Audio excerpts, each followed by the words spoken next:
Bismillah, Assalamualaikum warahmatullahi wabarakatuh. Perkenalkan, nama saya Ahmad Raya. Nah, dalam video kali ini kita akan membahas topik yaitu mengatasi rasa malas dalam beribadah. Oleh karena itu, telah hadir bersama kita Kakak Hastri Yanti, seorang mahasiswa S2 Pendidikan Agama Islam Pasca Sarjana Universitas Muslim Indonesia, yang akan menjelaskan sedikit tentang hasil diskusi kita nanti. Assalamualaikum Kak, apa kabar? Waalaikumsalam warahmatullahi wabarakatuh. Alhamdulillah sehat walafiat. Terima kasih sudah mengundang saya. Semoga diskusi ini bisa membantu kita semua untuk lebih semangat dalam beribadah. Langsung saja Kak, kalau berbicara soal malas dalam beribadah, ini mungkin dirasakan oleh banyak orang sebenarnya. Apa sih penyebab utama seseorang menjadi malas dalam beribadah? Baik, sebenarnya ada beberapa faktor yang bisa menyebabkan seseorang malas dalam beribadah. Biasanya diantaranya itu yang pertama, kurangnya pemahaman tentang pentingnya ibadah. Nah, kalau seseorang tidak tahu manfaat dan tujuan ibadah, maka mereka cenderung menganggapnya beban. Kemudian yang kedua itu karena godaan setan. Nah, seperti yang sama-sama kita ketahui bahwa setan itu akan selalu menjauhkan kita dari ketaatan kepada Allah Subhanahu wa taala. Kemudian yang ketiga, lingkungan yang tidak mendukung. Nah, kalau kita dikelilingi oleh orang-orang yang tidak peduli pada ibadah, itu juga bisa mempengaruhi semangat kita. Jadi penting juga ya Kak dalam memilih lingkungan yang baik. Lalu Kak, bagaimana cara praktis kita untuk mengatasi rasa malas dalam beribadah? Sebenarnya ada beberapa cara yang bisa dilakukan, yaitu yang pertama, ingat tujuan hidup kita, sebagaimana Allah berfirman dalam surah Az-Zariyat ayat 56, "Wa ma khalaqatul jinna wal insa illa liya'budun."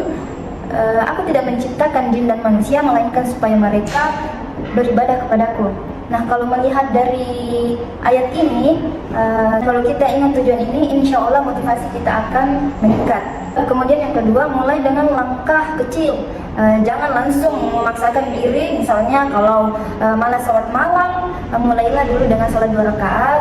Dan yang ketiga, yaitu berdoa kepada Allah, minta kepadanya agar diberi kekuatan untuk tetap semangat. Karena doa adalah senjata terkuat kita. Nah, berdasarkan penjelasan Kakak tadi, bagaimana cara melawan godaan syaitan itu Kak? Nah, seperti yang kita ketahui bahwa syaitan itu lemah sebenarnya. Caranya adalah dengan sering membaca zikir, terutama ta'awuz, a'udzubillahi minasyaitonirrajim, dan selalu ingat bahwa syaitan itu tidak punya kuasa atas orang-orang yang bertawakal kepada Allah Subhanahu wa taala. Nah Kak, apakah ada kisah yang dapat motivasi kita untuk melawan rasa malas dalam beribadah ini Kak? Tentu ada. Salah satu kisah yang sangat inspiratif yaitu kisah Imam Ahmad bin Hanbal.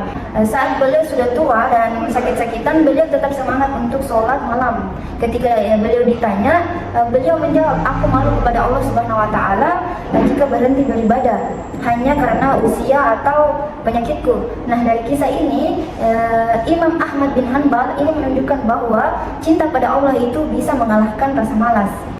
Masya Allah sekali ya, kisah yang Kakak ceritakan tadi menceritakan betapa pentingnya keikhlasan dalam beribadah. Sebelum kita akhiri diskusi pada hari ini, adakah pesan terakhir untuk pendengar yang sedang berjuang dalam melawan rasa malas ini Kak? Pesan saya, jangan menyerah. Malas itu manusiawi, tapi jangan biarkan malas menguasai kita. Lawan sedikit demi sedikit, karena setiap usaha kita akan dicatat sebagai amal kebaikan. Dan ingatlah, kebahagiaan sejati itu ada dalam ketaatan kepada Allah Subhanahu wa taala. Terima kasih banyak Kak atas ilmu dan motivasinya pada diskusi kali ini. Semoga kita menjadi hamba-hamba yang lebih baik ke depannya.